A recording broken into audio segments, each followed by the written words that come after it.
أعوذ بالله من الشيطان الرجيم بسم الله الرحمن الرحيم. Assalamualaikum warahmatullahi wabarakatuh. Alhamdulillahirabbil alamin wa bihi nasta'inu ala umuri dunya waddin. Wassalatu wassalamu ala asyrafil anbiya'i wal mursalin wa ala alihi wa ashabihi ajma'in, amma ba'du. Yang kami hormati Kiai Haji Ahmad Bauddin Nur Salim selaku Dewan Pembina Badan Wakaf Universitas Islam Indonesia. Yang kami hormati Dr. Insinyur Harsoyo MSc selaku Sekretaris Dewan Pembina Badan Wakaf Universitas Islam Indonesia. Yang kami hormati Bapak Profesor Fathul Wahid ST MSc PhD selaku Rektor Universitas Islam Indonesia. Yang kami hormati Dr. Antis Rohidin SH MAG selaku Wakil Rektor Bidang Kemahasiswaan, Keagamaan, dan Alumni. Tak lupa yang kami hormati Dr. Antis Nanang Nuryanta MPD selaku Direktur DPPAI beserta jajarannya, dan juga pengurus pusat studi Tafakuh, Tafsir Al-Quran dan Hadis. Alhamdulillah pada siang hari ini di kesempatan yang sangat bersejarah, di kesempatan yang betul-betul langka, kita ngaji bersama Muqaddimah Kaidah Ilmu Tafsir bersama pakarnya, yaitu Kiai Haji Ahmad Bauddin Nur Salim.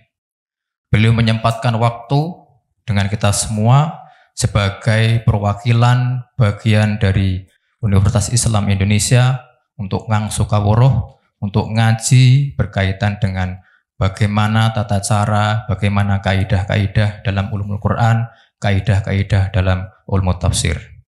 Marilah kita mulai acara pada siang hari ini dengan bacaan basmalah bersama-sama. Bismillahirrahmanirrahim. Acara yang pertama yaitu sambutan dari pihak Universitas Islam Indonesia yang dalam hal ini akan diwakili oleh Bapak Rektor UII. Kepada yang terhormat Bapak Fathul Wahid kami persilahkan. Assalamualaikum warahmatullahi wabarakatuh. Hamdan wa syukran lillah, salatan wa salaman ala rasulillah. La hawla wa la quwata illa billah. Rabbi shrah li sadri wa yassir li amri wahlul 'uqdatam min lisani yafqahu qawli. Yang saya hormati Bapak Kiai Haji Ahmad Bauddin Nur Salim, Gus Bah. Yang saya hormati Bapak Dr. Harsoyo, Sekretaris Pembina Yayasan Badan Wakaf, para kolega, ada Dr. Rohidin, Wakil Rektor Bidang Kemahasiswaan, Keagamaan, dan Kealumnian. Kemudian ada Bapak Nanang Nuryanta, Direktur PPAI Universitas Islam Indonesia, dan Ustadz Sajali, Kepala Bidang di DPPAI, dan juga Mas Fajar, Ketua Program Studi Tafsir Al-Quran dan Hadis, Pusat Studi Tafakuh Universitas Islam Indonesia. Pertama, izinkan saya Gus Bah mewakili kawan-kawan dari UII mengucapkan terima kasih yang luar biasa. Ini kesempatan yang sangat istimewa bagi kami. Rombongan dari UII diperkenankan ikut ngaji di dalam Sepuh Kudus. Dan hari ini pada tanggal 9 Agustus 2024, tema yang diangkat luar biasa terkait dengan Muqaddimah Ilmu Tafsir Al-Quran. Dan memahami Al-Quran ini tidak sembarangan. Ada banyak jalinan makna di sana yang tidak selalu mudah difahami dan memerlukan ilmu yang tinggi. Dan insya Allah hari ini bersama-sama kita memulai itu semuanya dan di bawah bimbingan Gus Bah yang kita tahu semua. Kita tidak meragukan kedalaman ilmu beliau dalam tafsir Al-Quran. Nah, mudah-mudahan mengaji di dalam Sepuh Kudus ini meskipun nanti katakanlah singkat, mudah-mudahan bukan yang pertama dan bukan yang terakhir, tetapi juga ada rangkaian-rangkaian selanjutnya, dan ini kita harapkan menginspirasi banyak orang, menyadarkan banyak orang bahwa mengkaji Al-Quran itu sangat penting, dan untuk memahaminya diperlukan ilmu yang juga sangat tinggi. Mari para jamaah, ibu bapak semuanya. Mungkin nanti ada yang mengikuti lewat kanal YouTube. Kita pahami betul, kita ikuti betul dengan hati yang tulus, dengan niat yang baik, insya Allah banyak keberkahan yang bisa kita dapatkan. Sekali lagi terima kasih pada Gus Baha dan semua jamaah. Wassalamualaikum warahmatullahi wabarakatuh. Waalaikumsalam warahmatullahi wabarakatuh.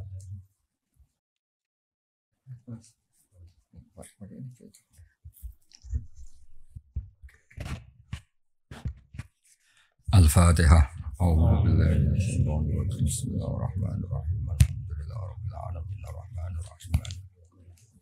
Shiratal ladzina an'amta 'alaihim ghairil maghdubi 'alaihim waladdallin.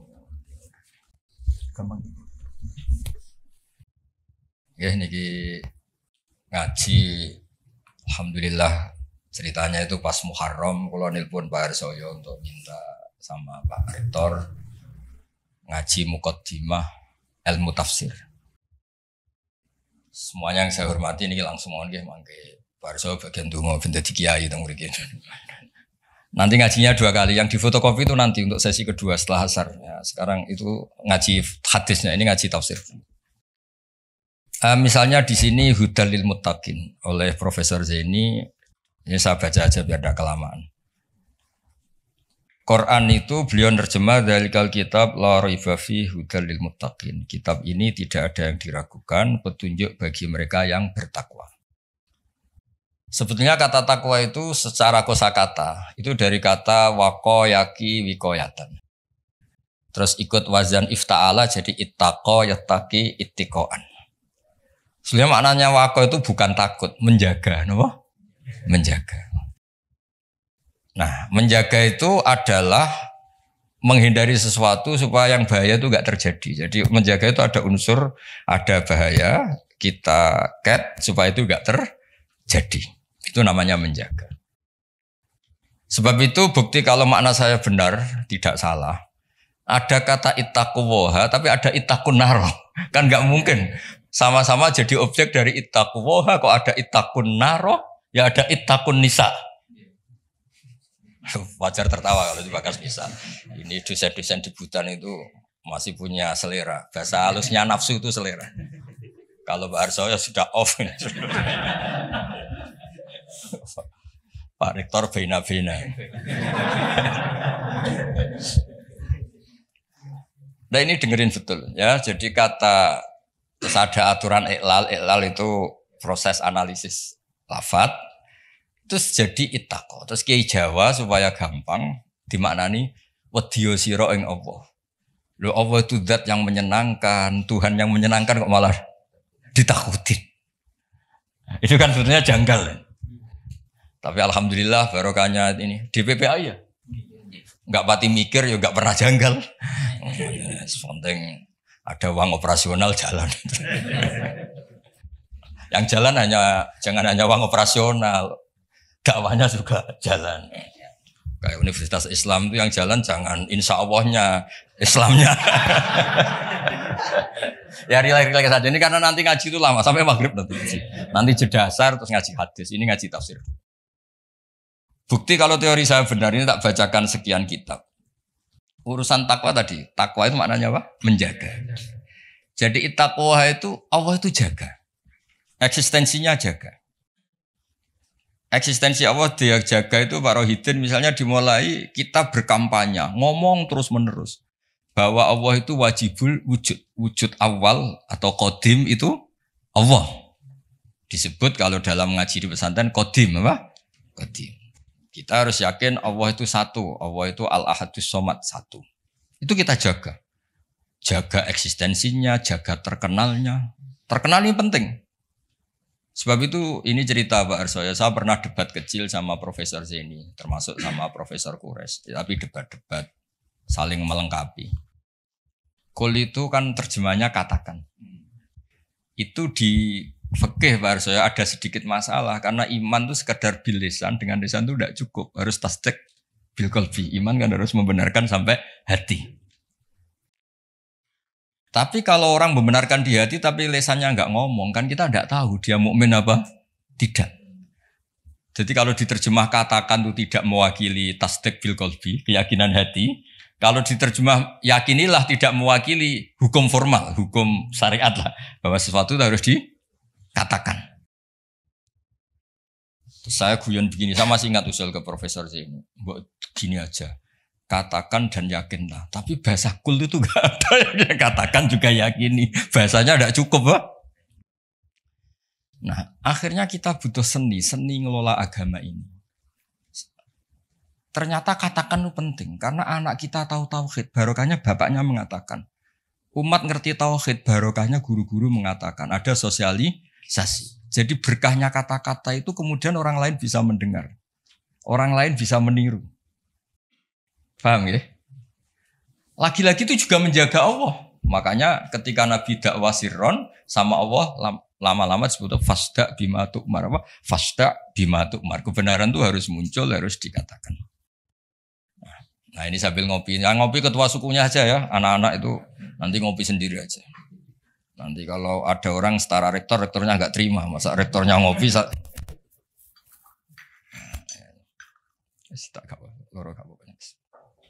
teruskan ya. Makanya ada kata ittaqun nisa. Jaga perempuan itu supaya jadi orang baik, ya, jadi objek pelecehan, supaya pendidikannya cukup.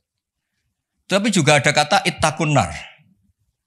Ittaqun nar itu jaga diri kamu supaya nggak masuk neraka. Juga ada kata ittaqul fitan. Kamu hindari fitnah-fitnah itu, prahara-prahara.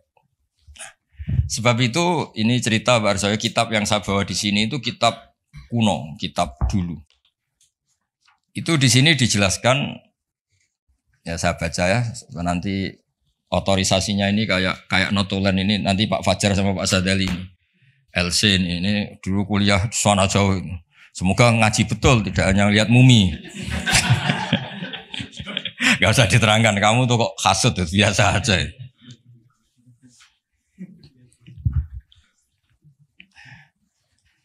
Nah, jadi takwa itu apa? Kata apa? Takwa ini di kitab saya halaman 36. Kayaknya Pak Fajar gak punya kitab ini. Nah, saya baca dulu ya. Nanti difinalisasi sama ini biar difoto nanti ya teman-teman. Bismillahirrahmanirrahim. Darajatut taqwa khamsun. 1 ayat taqyal abdu al-kufra wa dzalika maqamul Islam. Jadi siapapun yang tidak kafir itu sudah diberi status takwa. Karena dia menjaga dirinya tidak kafir. Jadi orang Islam yang enggak sholat, yang perilakunya masih enggak melakukan kewajiban, itu punya sisi takwa, tapi baru takwa syirki, menghindari syirik, menghindari ateisme. Ya. Wa dzalika maqamul Islam. Jadi sekedar bersyahadat, belum sholat, belum macam-macam itu juga takwa, tapi baru takwa dari maqam Islam ya, baru takwa dari kemusyrikan dari. Ini saya persaksikan dulu biar difoto Pak. Yang foto kok Pak Sadu? Ahli IT itu. Ini santri saya mulai kecil, tahu-tahu jadi dosen UI.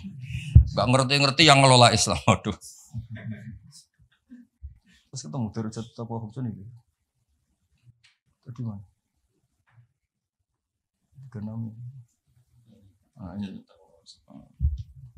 Ya nanti kalau ingin referensinya minta tolong Pak Fajar ya, gratis ya. Kalau minta uang haram. Sudah ketemu? Tadi sudah perjanjian saya sama Pak Rektor sama Pak Arsoyo supaya otoritatif. Referensinya apa? Di foto. Nanti teman-teman bisa tanya. Nah, tanya terang pisan jar terus Bu Barno terang. Dan kesannya Islam kamu lebih baik. Terus wa ayat taqyal ma'asiyah wal hurumati wa huwa maqamut taubah. Juga menghindari semua bentuk maksiat. Nah, itu sudah maqamut taubah. Memang dia menghindari hal-hal yang buruk. Terus ini yang ketiga yang naik kelas lagi wa ayat taqya asyubuhati wa huwa maqamul wara. Bahkan hal-hal yang syubhat saja dijauhi. Meskipun enggak banget haram tapi sekedar remang-remang dijauhi. Makanya dulu banyak kiai-kiai itu meskipun pejabat katanya tetap punya pisang, punya ketela yang ditandur sendiri di tanah yang karuan halal milik leluhurnya. Karena itu yang karuan apa? Halal. Kalau uang-uang yang dari macam-macam itu takut Biasanya dipakai sarana umum kayak pondok atau jembatan atau apa karena takut itu syubhat apa? Misalnya gini Pak Arsoyo, saya ini kan kiai disalami Pak Arsoyo misalnya mau nyalon bupati Sleman ya mukhalin misalnya. Itu kan nyalami template saya 10 juta sebenarnya order. Order kalau jadi bupati yang anggap wah Gus Pak doanya mustajab. Kalau ndak kiopo. Artinya uang ini sebenarnya uang kontrak. Kalau langsung saya makan ini saya tahu legowonya itu kalau nyata-nyata jadi. Kalau nggak jadi kan terus menyangsikan. Nah itu kalau orang waroi yang kayak gitu jangan makan. Disedekahkan saja sama fakir miskin. Karena itu riskan. Itu kan kayak DP. Karena nanti kalau jadi bupati betul nambahi biasanya karena itu dianggap. Paham ya? Kayak kamu misalnya mahasiswa terus dibiayai calon mertua. Itu kan bayangan kamu jadi rektor. Ternyata hanya pengurus DPPAI itu nggak mau itu. Itu subhat itu karena nggak sesuai ekspektasi.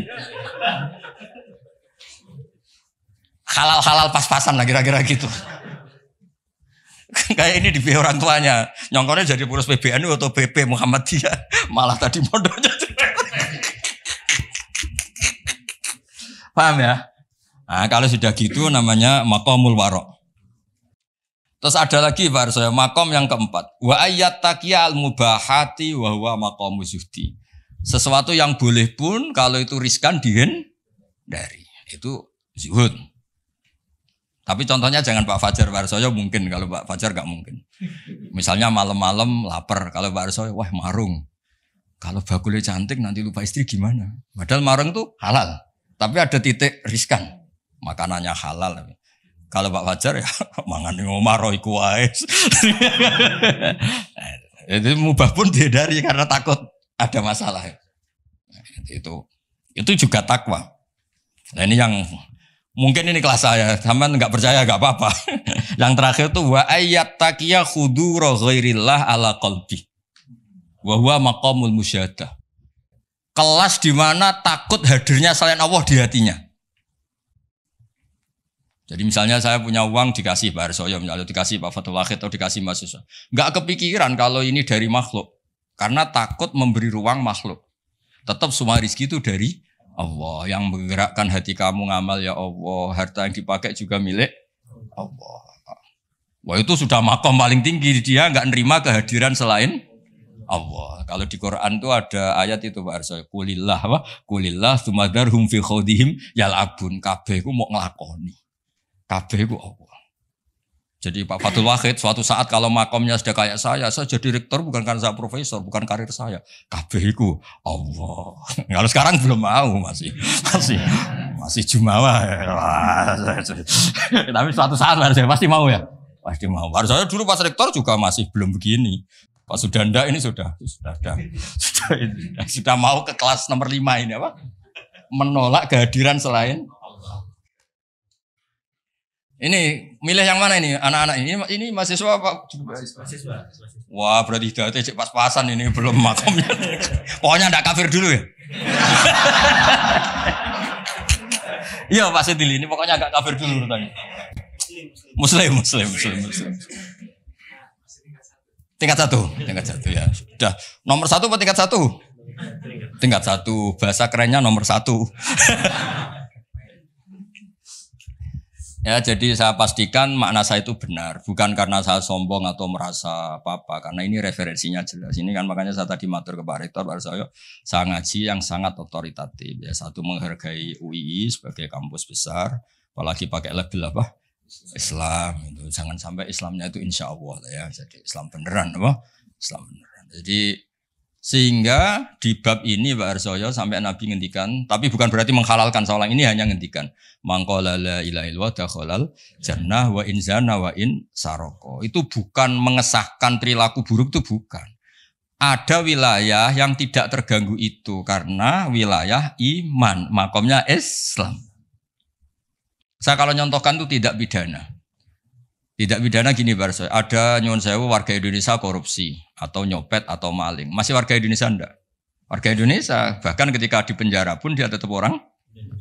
Tapi kalau dia mengurus paspor ganti identitas, ganti warga, KTP-nya diganti, paspor ganti, benar-benar enggak warga Indonesia. Sama. Orang kok merubah status Allah, tidak mengimani Allah itu tidak ada.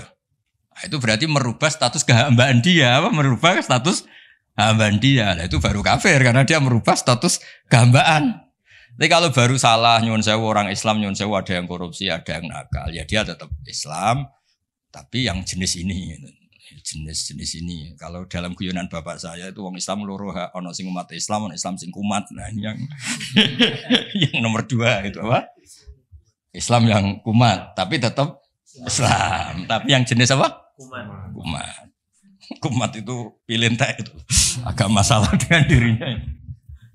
Ya clear ya. Nah, supaya Anda nanti kalau baca kata itu di hadis. Ada lagi bukti teori ini benar. Di surat Ahzab kalau nggak salah itu ada ayat gini. Ada yang hafal Quran enggak ini? Dari sekian. Hafal separuh-separuh lah. Coba ngaco-ngaco. Yang lamat-lamat lah. Yang hawasi. Coba ngaco aja. Lumayan nanti biar cari.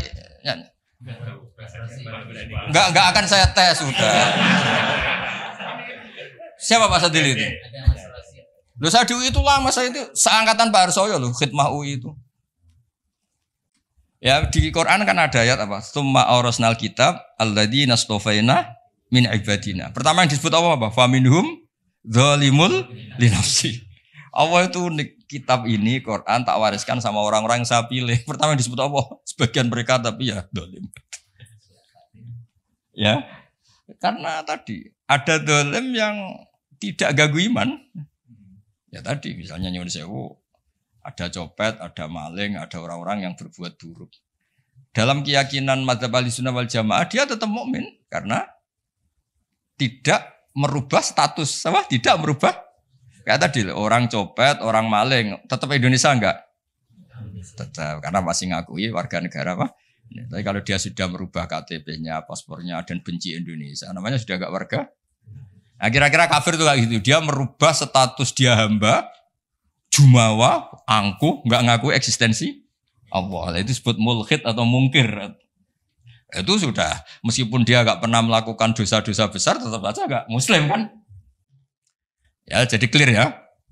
Jadi maknanya takwa sebenarnya maknanya apa? Menjaga. Makanya nanti maknanya proporsional. Misalnya ada kata ittaqun nisa, jaga perempuan supaya tidak jadi objek orang-orang nakal, supaya tidak berpikiran nakal, enggak berperilaku nakal. Ittaqun nar juga sama, jaga supaya kamu gak kena api. Nah, kalau Allah ini kan agak unik, Allah itu zat yang menarik, yang mahbub, yang kita cintai. Kemudian disuruh takutlah pada Allah. Masa Allah ketemu Allah takut?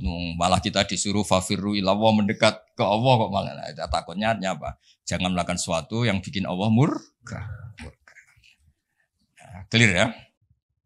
Terus kedua menyangkut asbabun nuzul. Ya ini yang mulai tambah menarik ini ya satu-satu. Asbabun nuzul itu begini. Quran itu punya kata-kata Pak Arsoyo, kata-kata yang umum. Dan itu kalau difahami umum bahaya sekali. Maka dibutuhkan analisis yang bernama asbabun nuzul. Misalnya di Quran ada ayat fa'ena matuwallu fasamma wajhuwa. Qulillahil masyiru wal maghrib misalnya. Itu kalau kita enggak ngerti asbabun nuzul, kamu di mana saja yang penting itu menghadap. Makanya pernah ada aliran sholat 4 rakaat 4 arah. Alasannya Allah itu ada di ya itu. Nah, seperti itu harus otoritatif. Kita harus ngaji kitab namanya Asbabun Nuzul. Nanti tak tunjukkan kitabnya Pak Fajar. Jadi lafadz yang umum atau frasa atau qodiyah kalau dalam bahasa santri itu tetap harus dianalisis pakai Asbabun Nuzul. Misalnya tadi fa'ina matuwallu fasamma wajhu. Ada ayat lagi yang lebih ekstrim. Dan itu melahirkan satu kecelakaan sejarah. Dulu ada ajudannya Umar. Sayyidina Umar punya ajudan namanya Qudamah. Dia solehnya minta ampun. Tapi kalau mau wiridan itu ngefly dulu. Karena nanti lebih kuat. Nyabu dulu. Terus nyabu wiridan. Terus wiridan nyabu lagi. Wiridan lagi. Dan itu korban memahami ayat laisa 'alal ladzina amanu wa amilus sholihat junahun fima ta'imu. Tidak masalah orang-orang yang takwa apapun yang dimakan. Atas setelah itu takwa lagi. Nah itu kan ayat umum yang seakan-akan maknanya itu boleh. Nah, ini saya baca sebelum ya masalah asbabun nuzul. Ini supaya tahqiq saja. Saya percaya sampean percaya saya, tapi biar otoritatif ya, biar apa? Otoritatif karena ini ngaji sama ya sama orang yang ya tadilah sama Islam beneran ini semua. Bukan Universitas Islam apa? Insya Allah, kamu sembrono, kampus-kampusnya sendiri kok di. Istilahnya ikutnya partai itu asbabun nuzul apa? Asbabun nuzul itu masih awal di sini masih awal. Di sini ikutnya nanti tak tunjukkan Pak Fajar. Saya beri contoh ini tak baca dulu ya. Bismillahirrahmanirrahim. Sponsornya begini. Kenapa harus ngerti asbabun nuzul? Saya baca dulu ya. I'lam saat terusnya annal lafdhu qad yakunu aman wa yakumud dalil ala takhsisi. Lafadznya itu umum tapi orang tahu bahwa ini maknanya khusus atau kejadiannya khusus. Terus promosinya begini. Al-wuquf alal makna termasuk penting yang ngerti asbabun nuzul kamu tahu yang digedaki wa izalatil iskal dan itu menghilangkan kejanggalan. Di sini diterangkan misalnya wa min dzalika qaulu ta'ala fa inama tuwallu fa thamma wajhuh.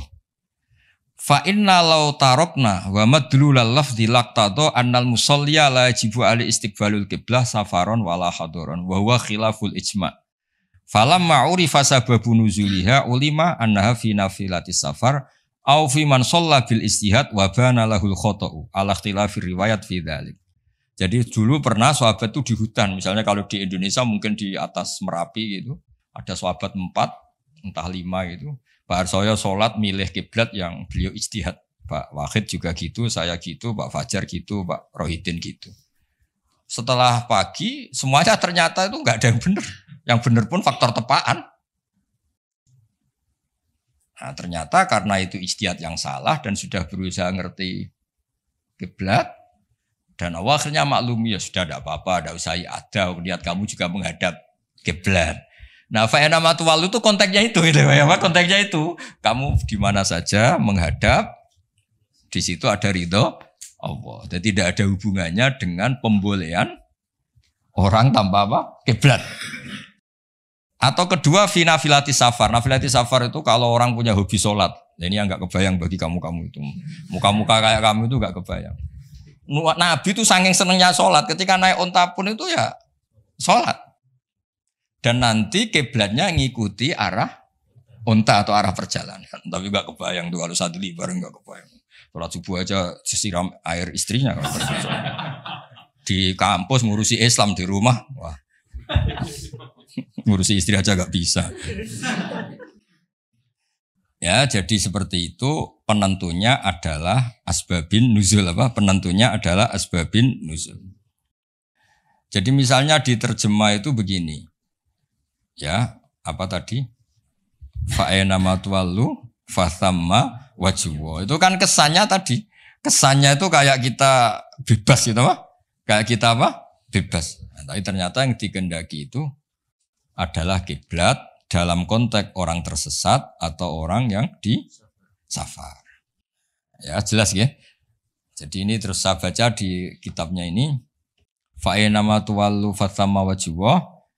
Itu konteksnya hanya itu saja. Konteksnya nafilatis safar. Nabi saking senengnya sholat itu adalah sampai ketika naik unta pun inginnya sholat. Tapi untuk sunat ya, jangan untuk fardu ya. Kalau untuk fardu sebagian ulama rata-rata bilang itu iadah. Kalau untuk apa? Fardu. Terus atau orang bingung. Makanya di kitab fikih itu ada bab begini Pak Fajar. Al istihad la yunqadu bil istihad. Itu termasuk contohnya itu ada orang, satu orang sholat 4 rakaat dengan 4 arah. Jadi adalah sekarang kepikirannya sana kiblat. Rakaat kedua rubah sana. Sampai dijajal semua. Karena dia berusaha menemukan kiblat, Allah ngapresiasi. Sholatnya itu dianggap sah. Karena dia sudah berusaha mencari kiblat. Nah, ayat-ayat seperti itu konteksnya adalah masalah asbabin nuzul.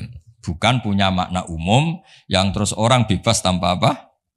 Kiblat. Ya, yang bukan berarti orang terus bebas tanpa apa? Kiblat. Ya, clear ya? Biar sampean ngerti. Nah, begitu juga seterusnya ada ayat Barzaya inna sofal marwata min sya'airillah. Itu kan terusannya itu agak ekstrim. Kamu yakin nggak sa'i di sofa marwah itu wajib apa sunat? Wajib kan? Bahkan rukun. Tapi redaksinya Quran itu saya mencari di terjemahan ini Fajar di ayat Baqarah 158. Nah, biar orisinil. Baqarahnya 158. Sofa dan marwah termasuk syiarnya Allah. Terus Allah ngendikannya itu agak ringan. Maka kalau kamu kaji, kalau sa'i ya nggak apa-apa. Kalimatnya fala junah itu nggak apa-apa. Kesannya kan bisa ya, bisa tidak. Sudah ketemu. Kegiatan. Sesungguhnya Sofa dan Marwah adalah termasuk sebagian syiar Allah. Maka barang siapa yang berhaji atau umroh, tidak ada salah baginya untuk bersa'i di antara keduanya. Tidak bersalah kan? Padahal hukumnya sa'i itu sekedar tidak bersalah apa harus? Harus. Terus yang fa'ina matwalu terjemah 115 itu waca terjemah. Aku maca suhu kok maca terjemah. 115 atau yang fa'ina matwalu 115. Kamu ya enggak apa-apa sadari ben gak nganggur ya. Walillahil masyriqu wal maghrib fa aina ma tawallu fasamma wajhullah. Sadili itu nama mursyid toriko terkenal, macam Sadilian. Tapi enggak ini. Ya kan toriko Sadilian terkenal. Jadinya gini itu enggak tahu. Artinya milik Allah timur dan barat, kemana saja kamu menghadap wajah, disitulah Allah ada. Sungguh Allah maha luas dan maha mengetahui. Udah terjemahnya bawa aja nanti tak tunjuk. Ayatnya tenang aja, enggak usah nyari kamu tanya. Tak kon golek ayatnya yang nganti sesuk urip meneh mati sesuk mari meneh ra ketemu. Jelas ya kalau menurut terjemah itu kan riskan bahwa orang bisa berpaham sholat itu kemana saja kan. Nah kalau fala junah itu kasusnya gini. Memang awalnya kasus makanya saya tidak bilang asbabil wurud tapi memang asbabil kasus. Dulu di antara rahasia kenapa sih Nabi itu 16 bulan, kila 17 bulan. Pokoknya terpaut satu kalau enggak 16, 17. Di semua riwayat ahli hadis. Saya ulang lagi, di semua riwayat Nabi itu disuruh Allah itu menghadap ke Baitul Maqdis, Baitul Muqaddas yang di Palestina itu. Karena itu kiblat Ibrahim, di situ ada sokhroh yang dulu dipakai Mi'raj. Itu sirinya, rahasianya. Kalau tadi Pak Rektor bilang asror tadi, rahasianya adalah di seputar Ka'bah itu ada 360 arca berhala. Sehingga Nabi kalau menghadap Ka'bah mau tidak mau otomatis juga menghadap berhala. Nah, di Sofa dan Marwah, Sofa Marwah kan dekat Ka'bah. Itu ada arca atau berhala namanya Isaf dan Nailah. Ya namanya siapa? Isaf dan Nailah. Berhalanya namanya Isaf dan Nailah, bukan Sadali dan Fajar, ingat loh. Isaf dan Nailah. Ya ini rileks saja biar. Nah, ketika Islam datang dan tidak membolehkan yang berbau gituan, itu terus mereka, ya Rasulullah kita ini mau tidak mau harus sa'i karena kita ini umrah atau haji, tapi harus melewati Isaf dan Nailah. Itu gimana? Apa dibatalkan saja kewajibannya? Ya pertanyaannya itu apa dibatalkan saja? Karena harus melewati dua berhala tadi. Terus Allah menurunkan ayat, ya sudahlah ngitung yang hak saja. Yang hak adalah bahwa Safa dan Marwah faktanya adalah termasuk syiarnya Allah. Jadi ngitung itu hak. Maka kalau di situ terpaksa ada Isaf dan Nailah, nggak apa-apa. Maksudnya nggak apa-apa itu nggak menggugurkan kewajiban sa'i. Nggak apa-apa itu maksudnya diabaikan, apa? Ya. Diabaikan itu. Yang diabaikan berhalanya. Berhalanya. Ya ibarat gini, ini cerita. Mungkin para sahabat nggak pernah dengar karena ngaji sama kiai NU baru tenanan sekarang. Kiai pesantren maksudnya bukan kiai NU, kiai pesantren. Dulu itu ada kiai khusyuk. Dulu kan masih banyak orang khusyuk. Kalau sekarang kayaknya susah. Itu gak mau haji karena ngerti kalau di pesawat itu mesti ketemu pramugari cantik. Udah cantik ya gitulah menarik. Takut betul kalau orang khusyuk ini kan kalau kamu gak kebayang takut kan. Sampai beliau itu hampir fatwa, hampir gak mewajibkan haji. Beliau meyakini, wah kalau haji Gus lewat bank ya transaksinya gini. Nanti di pesawat ketemu orang-orang cantik, wah itu haram gini. Oh gaji-gajinan orang Jawa itu gak rasa gaji-gajinan gitu. Karena dianggap itu manek, penghalang status wajib atau penghalang hukum wajib. Akhirnya ketemu banyak kiai, terus diingatkan, termasuk pakai ini, pakai takbir ini, inna sofal marwata min syairillah. Jadi dulu itu pernah ada haram itu diabaikan tadi, demi kebaikan haram itu diabaikan. Artinya meskipun di pesawat ada pramugari, kalau mau haji ya haji aja. Yang nggak boleh yang godanya itu, kalau hajinya ya dong ya. Jangan kok terus boleh kamu minta nomornya itu, enggak, maksudnya itu ya haji aja. Soal itu diabaikan. Ini bisa, kalau ini sudah bisa, kayaknya sudah bisa. Tapi kalau yang nggak bisa ini apa itu? Sana. Clear ya? Clear ya? Jadi yang taat ya tetap taat, kali itu ya diabaikan. Artinya gini, andaikan saya jadi kiai menangi seperti itu kan bilang, kalau mau umroh saja. Tapi itu gue harus ketemu perempuan-perempuan cantik gini. Ya itu diabaikan saja, tidak mengganggu kewajibannya. Nah sama, ya kira-kira gitu. Jadi fala junaha itu tidak apa-apa, sudahlah tetap sa'i saja, abaikan yang tadi. Jangan terus itu mengubah kewajiban. Kalau itu pakai gitu ya tidak ada orang kuliah. Anak perempuan mau kuliah di UI, dosennya Pak Fajar, Pak Sadali. Kayaknya masih riskan gitu. Wah, gak ada orang nuntut ilmu kan? Terus Pak Sadali juga gak mau ngajar di mahasiswi. Kenapa gak mau ngajar? Wah, riskan. Soalnya pas-pasan saja. Nah, kalau saya bilang gak apa-apa, maknanya diabaikan, tidak melakukan loh maknanya. Oh. Ya clear ya, itu penemunya atau penentunya juga mengenali asbabin nusyuk. Saya baca ya.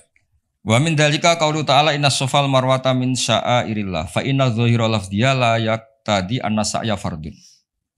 Ya kalau melihat secara lafaz kan sa'i itu berarti tidak fardu karena Allah hanya bilang tidak apa-apa. Nah, terus walhasil wa qadrat Aisyatu ala Urwah fi fahmi dzalik bisa babi nuzuliya. Wa huwa anna sahabata ta'assamu dari kata asima ya. Asima itu dosa ya. Ikut wazan tafa'ala jadi ta'assama apa?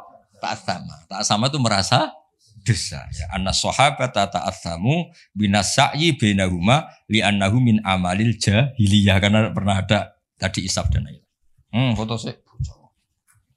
Tak tudono ben ra kesuwen. Ana sahabat atas. Ya nanti nagih Pak siapa? Fajar sama Pak Sadili sama Pak Nanang yang ngurusi apa? Islam. Ngurusi Islam di UII bukan di sini. Di sini saya yang ngurusi.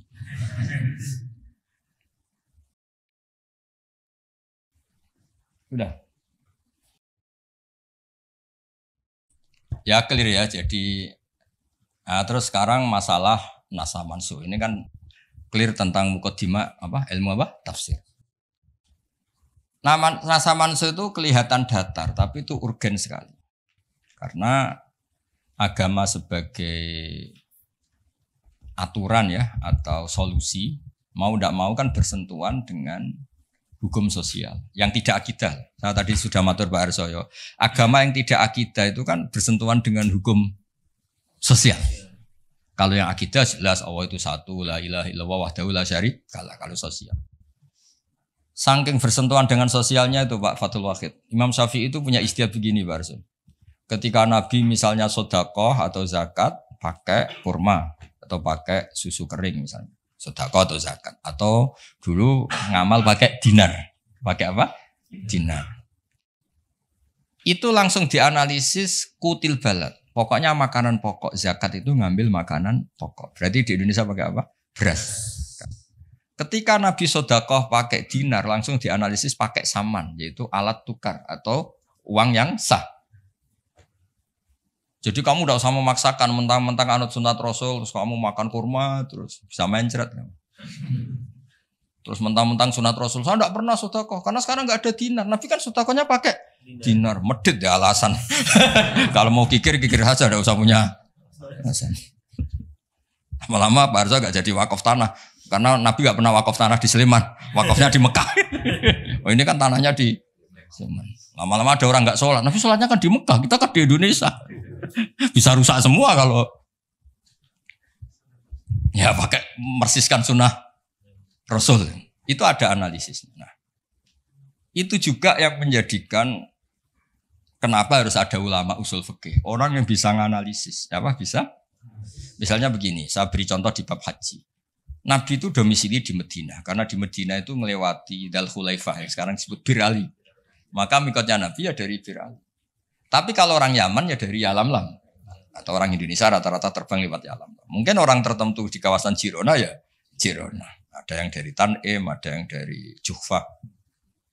Jangan mentang-mentang kamu orang Indonesia ikut sunnah Rasul terus memaksakan dari Indonesia di atas Yalamlam mohon niat apa? Ikhram. Enggak, saya nanti aja dari Birali. Nabi kan dari lama-lama enggak ada orang berani nampak di Sleman. Nabi kan hidupnya di Medina kok. Sleman. Hadisnya mana? Ini panjang. Analisis itu penting supaya orang itu proporsional. Apa orang itu? Itu juga bagian dari ulumul Quran. Ulumul Quran. Sehingga kalau kamu nuruti persis, misalnya begini, saya pernah ditanya.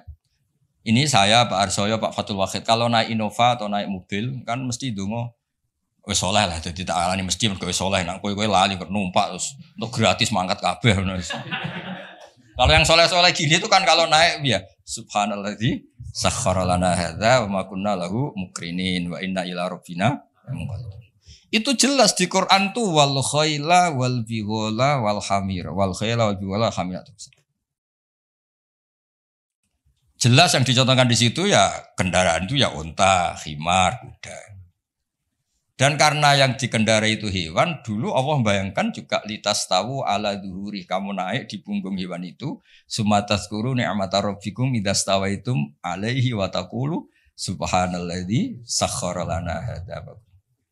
Terus kamu sekarang naik pesawat, naik Innova. Ini kan tidak kuda. Ini kan tidak unta. Jadi gak usah doa itu. Karena doa itu untuk apa? Naik kuda atau unta. Ya kacau semua kalau gitu. Nah, makanya dibutuhkan ilmu namanya usul fikih. Usul fikih itu kira-kira analisis. Yang dilakukan Nabi itu jenis ubudiyah makhdoh sehingga gak bisa dinego. Atau jenis produk sosial. Atau jenis nah, kalau produk sosial ya tadi sudah musyawarah sama Pak Arsa tadi ya kontekstual atau apa kondisional namanya produk apa. Nanti lama-lama gini pakai mic jangan, Nabi dulu gak pernah pakai mic. Bid'ah itu ya, panjang nanti ceritanya panjang. Ya jadi seperti nah, sekarang kembalikan asal mansur. Kenapa saya terangkan ini dulu? Karena begini, ada ayat yang berlawanan 180 derajat sekalipun. Kalau masih bisa dianalisis karena produk sosial, itu kategorinya tidak nasah masuk. Kecuali sudah gak bisa dianalisis pakai analisis tadi. Misalnya begini Pak Arsoyo. Ada ayat itu qatiluhum, kalau ketemu musuh itu beranikan kamu berani perang, duel.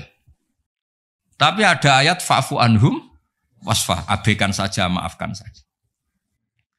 Dan sama-sama pernah terjadi. Nabi, sahabat dulu dipakai bal-balan Abu Jahal di Mekah, enggak melakukan perlawanan. Tapi setelah periode Madinah, melakukan apa? Perlawanan. Kata banyak ulama, seperti itu golek nang bab nasaman golek ini. Seperti itu produk analisis.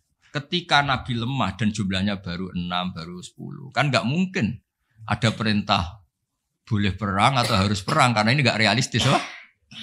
Apa? Enggak realistis. Sehingga ayat-ayat Makkiyah rata-rata ya produknya fa'fu anhum wasfa, maafkan saja, ya. Paham ya? Tapi ketika di Medina udah punya orang gagah berani, sahabat-sahabat Ansor jumlahnya besar, komunitasnya besar. Terus digobal-balan menengahnya kan ya lucu. Lucu kan? Lucu. Itu kan ada konteksnya apa? Ada konteks.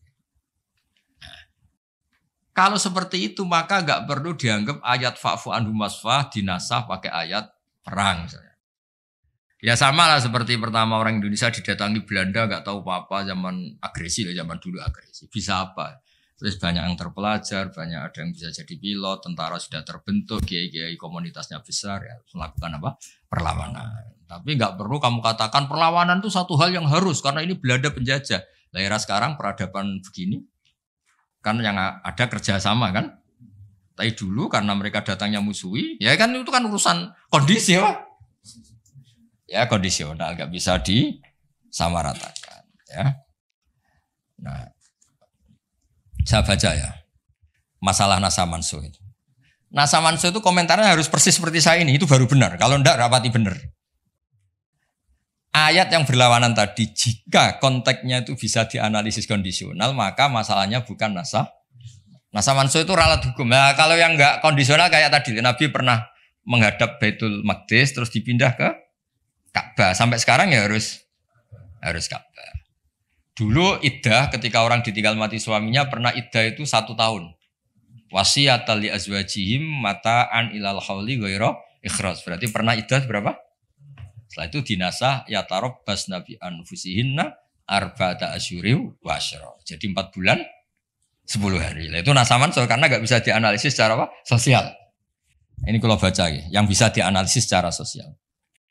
Asalisu ma umira bihi li sababin summa yazulu sababu kal amri khinad du'fi atau khinad du'fi wal qillati bisabri wasafhi summa nusikha bi ijabil kital wa hadza fil haqiqati laisa naskhon.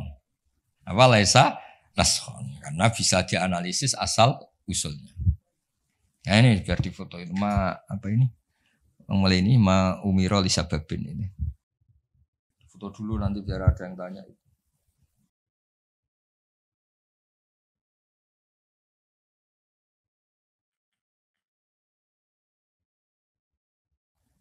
Sudah.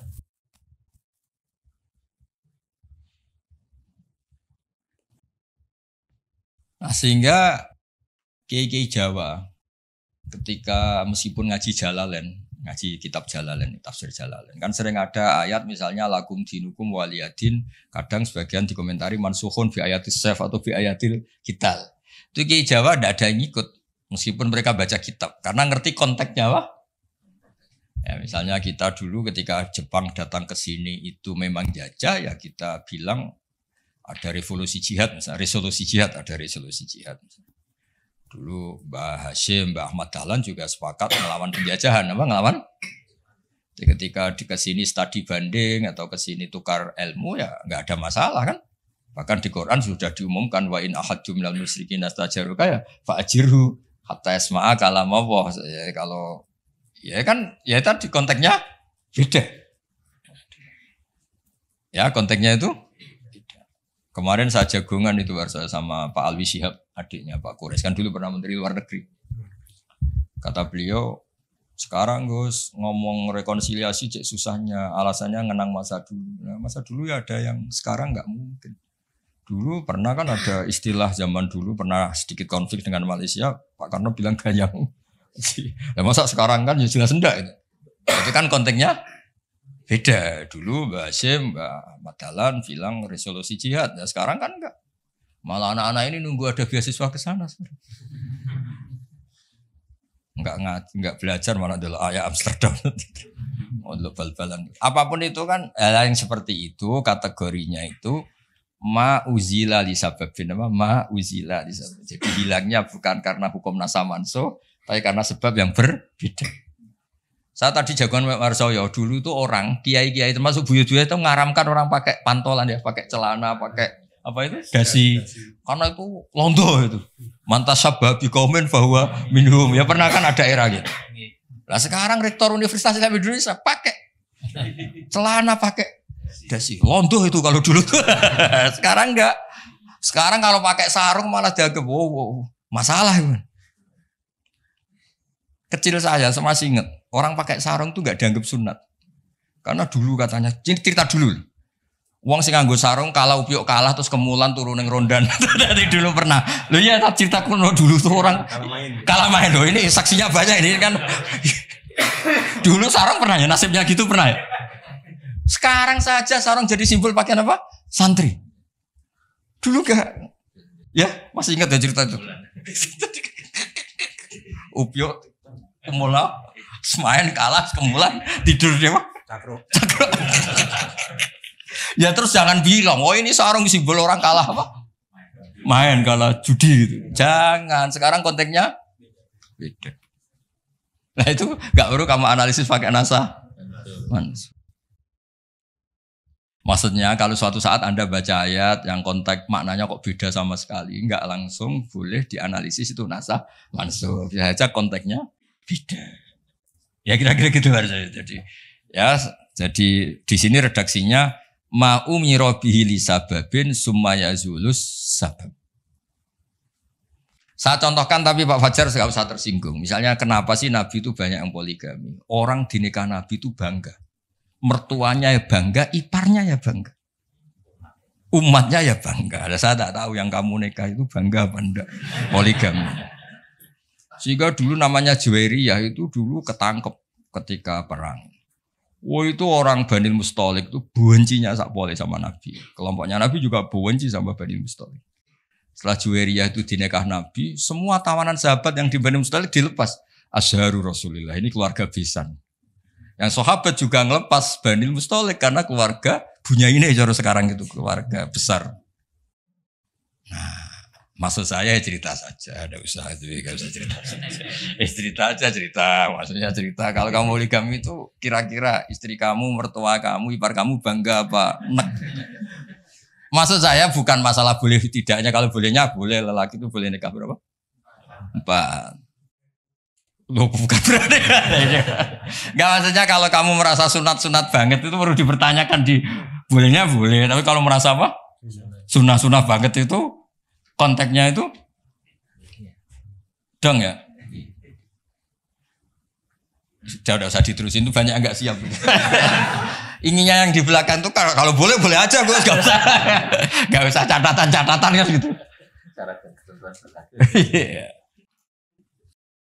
Ya sudah, pokoknya ini ngaji rileks ya. Sekarang ini masih ada waktu 30 menit. Sekarang tentang mukjizat, karena ini yang paling panjang itu tentang apa? Mukjizat. Saya sengaja saya letakkan di akhir. Saya baca takbir orisinilnya dari hadis Rasulullah SAW di Shahihul Bukhari. Ya, saya ulang lagi di kitab Shahihul Bukhari. Nah, di kitab Shahihul Bukhari nomor hadisnya itu 4981. Kamu sudah hafal berapa? Ya, nomor hadis berapa? 4981. Di antara kebanggaan Rasulullah SAW itu beliau ngendikan, tidak ada nabi kecuali dikasih ayat atau mukjizat yang spektakuler. Kayak Nabi Musa kan bisa kayak simsalabim, mukul belah laut terus kering. Nabi Soleh juga batu besar ngeluarin onta. Ngeluarin onta, keren. Onta kok keluar dari batu besar. Ajaib lah. Nabi-nabi dulu itu aja. Tapi yang agak-agak, kalau boleh dibahasakan, agak-agak gak rasional itu satu, Pak Rasul. Saya punya kitab namanya Al-Husunul Hamidiyah. Itu pinternya bukan main yang ngarang. Saya gak pernah jadi rektor, Pak. Tenang saja. Gak, tetap keren jenengan karena pernah jadi rektor. Itu pinter toh gak jadi rektor.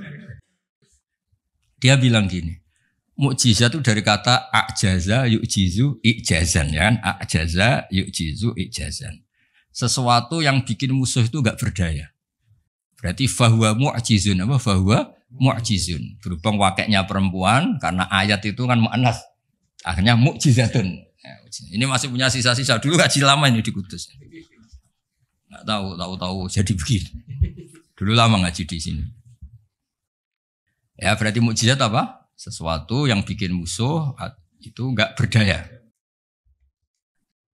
Nah, sekarang kata kitab yang saya baca tadi, ketika tidak mampu, ya Fir'aun dan kawan-kawan mampu enggak punya tongkat untuk membelah laut? Enggak mampu kan? Umatnya Nabi Soleh mampu enggak ngeluarin unta dari batu besar? Enggak mampu. Nah, kalau sekedar enggak mampu, siapapun enggak mampu bikin burung. Juga enggak bisa bikin lautan. Kenapa enggak bisa bikin lautan, enggak dianggap mukjizat? Ketika Allah bikin laut ya mukjizat, bikin burung ya. Mereka enggak bisa loh bikin orang kayak kamu gini kan enggak bisa. Nah, umatnya Nabi Pak Arso itu dilatih. Yang namanya mukjizat itu ayat apa saja. Terciptanya langit dan bumi, gunung, Semeru sampai gunung Jogja, apa itu? Merapi. Semuanya itu mukjizat karena itu ayat Allah yang orang enggak akan bisa bikin. Sebab itu mukjizat Rasulullah itu dianggap paling rasional karena tidak usah nunggu yang dasar-dasar yang. Jadi cara Nabi Muhammad kok ketemu Nabi Musa gejolakane kira-kira gini. Musa mukjizat kok ngenteni ono ngono barang. Memangnya orang bisa bikin ayam, bikin pitik, bisa bikin nyamuk. Kan sama-sama berstatus mukjiz, sesuatu yang orang lain enggak bisa. Makhluk enggak bisa. Lah umatnya Nabi itu enggak dilatih yang gitu-gitu, dilatih inna fi khalqis samawati wal ardi waqtilafil laili wa nasabdur wal fulki sampai kabeh la ayatil liqaumi yaqilun. Kalau kamu punya akal tuh semua sudah mukjizat. Ngapain sih mukjizat kok nunggu gitu-gitu gitu. Clear ya? Jadi makna mukjizatnya ndak kena untuk umatnya Nabi Musa itu ndak kena. Untuk ngakui lemah saja kok nunggu pertunjukan. Bikin rambut aja kan ya ada bisa untuk ngakui Allah dijaya saja kok nunggu pertunjukan. Harusnya keseharian kita juga sudah ada pertunjukan Allah yang menunjukkan kita ini tidak siapa. Makanya di kita disebut wa ma min dabatin fil ardi wala ta'iri yatiru bi janahihi illa umamun amsalukum.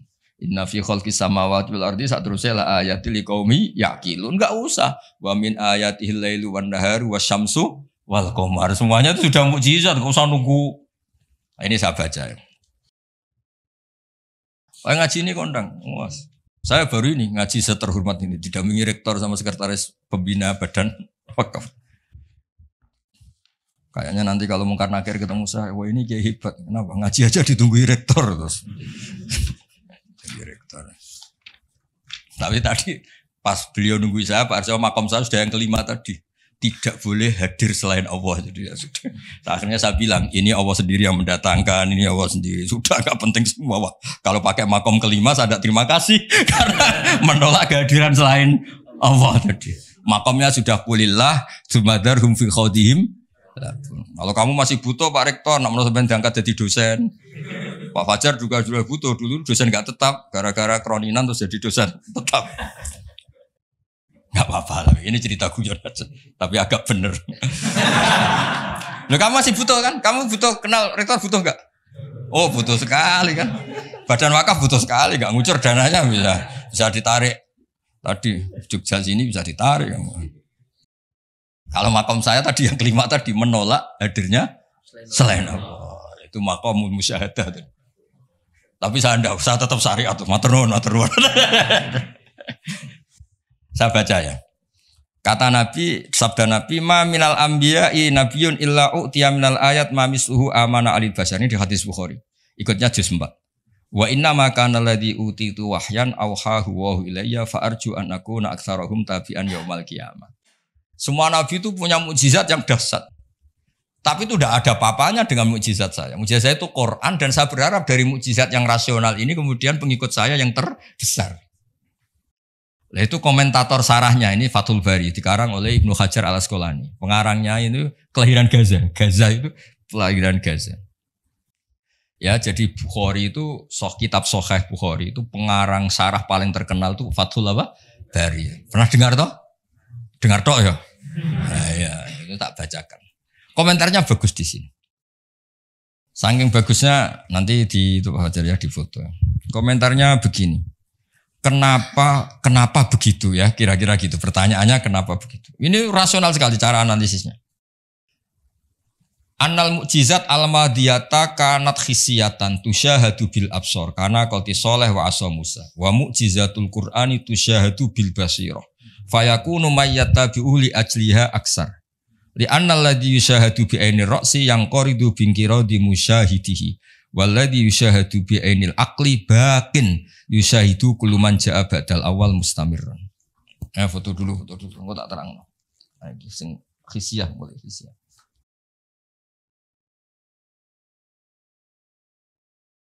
Yang mulai ini annal mukjizat al-madiyah kanat khisiyatan. Ya nanti jeda asar terus yang ngopi-ngopi dulu ya kira-kira jeda setengah jam atau sejam habis itu ngaji apa? Hadis. Sesuai namanya tafaqquh tafsir apa? Hadis. Ketuanya kamu apa, Mas? Kamu ketua ya, Pak? Saya biasa yang pengembangan. Apa? Divisi dakwah. Ini mau kamu Islam kan? Sudah Islam. Rono Sadili. Itu kali Imam Sadili masih sugeng, namanya dicatat gak terima. Imam Sadili itu ganteng, kaya, alim. Itu Imam Sadili. Terus jadi tarekat apa? Sadili ya. Yang ganteng, alim, kaya. Budak dosen gini ndak kaya raya ini Imam Sadili. Gak punya atasan. Ini atasannya banyak. Sama Pak Nanang aja kalah. Kan Nanang kalah sama Pak Fatwa Akhir. Allah itu kalah sama Badan Wakaf. Ribet dunia. Yang benar saya itu langsung kulillah. Udah mentok kan saya. Udah khatam itu. Begini logikanya. Misalnya gini. Nabi Musa itu Nabi top punya mukjizat tongkat. Tongkatnya satu lagi. Misalnya dipakai Pak Fathul Wahid tidak bisa tak pakai saya. Dipakai ini tidak bisa dipakai itu. Karena hanya satu. Itu pun nggak ada jaminan kalau yang pakai kamu itu mandi. Tongkatnya bisa balik loh. Oh, dulu yang pakai Nabi ini kamu apa ini? Ya kan? Tapi kalau mukjizat Quran, logika yang dibangun itu terus menerus. Misalnya begini, saya nyontohkan pekerjaan dan saya bosan. Ini dengerin betul. Allah itu ketika ngeritik sesuatu yang tidak nyata disebut batil. Batil itu beda dengan maksiat. Maksiat itu perilaku sosial yang salah. Tapi kalau batil itu sesuatu yang enggak nyata, apa? Misalnya gini, orang nyembah makhluk, nyembah Namrud atau Fir'aun. Mentuhankan Fir'aun itu sesuatu yang enggak nyata. Yang benar Fir'aun itu manusia bisa mati dan nyatanya mati. Berhala Lata Uzza itu patung. Patung itu Tuhan apa batu? Batu. Quran bilang gini. Qul ja'al haqqu wa ma yubdi'ul batilu wa ma yu'id. Hak itu nyata dan batil itu tidak pernah memulai dirinya. Yubdi'u itu memulai dari kata bada'a. Bada'a ya beda'u, ikut wazan af'ala jadi abda'a yubdi'u. Kebatilan itu tidak bisa memulai dirinya sendiri. Pernah enggak 1 tambah 1 8? Enggak pernah kan? Nah, sekarang begini. Kemudian Islam yang datang dengan tauhid. Bahwa sesuatu dimulai dari angka 1. Terus misalnya dilawan. Enggak lah. Yang pertama itu angka 2. Yang pertama itu angka 3. Yang pertama angka 4. Nyari pasarnya enggak bisa. Pasar akal sehat enggak bisa. Sesuatu kok dimulai dari 4, dari 3, dari 2 itu nyarinya enggak ketemu apa? Karena barang batil atau tidak hak itu enggak pernah nyata. Makanya saya pernah ketika diminta Pak Arsoyo tausiah lah. Saya di Badan Wakaf saya pernah cerita Imam Amudi itu guru matematika. Ketika beliau meninggal, murid-muridnya janggal. Ini guru saya masuk surga enggak karena guru matematika. Kayak kamu janggal ini Pak Rektor ini masuk surga enggak karena penggawaian itu jedasinan celananan. Tapi ternyata semua itu demi apa? Islam. Ternyata Imam Amudi pas di alam roh itu, kamu enggak harus percaya cerita ini, bisa aja kamu enggak percaya. Enggak penting maknanya, enggak penting ceritanya, enggak penting. Tapi sama Allah sama siapa takfirnya? Ya Amudi istadilla bi wahdaniyati bi khadrati mal. Istadilla ala wahdaniyati bi khadrati malaikat. Karena malaikat itu udah komplain. Ternyata malaikat yang komplain kita itu banyak. Malaikat ini ada di beberapa hadis. Ya Allah, apa ada orang yang imannya itu ngalahkan kita? Jawabnya Allah, ada manusia. Allah udah bilang ustadz, manusia. Manusia mukmin ya kamu termasuk. Kok bisa ya? Malaikat selalu tanya, kok bisa? Kalau kita iman kan langsung melihat surga, neraka, aras. Jadi kalau kartu iman kita pasti lebih valid karena menyaksikan langsung. Nah, manusia kan enggak. Di dunia kan macam-macam.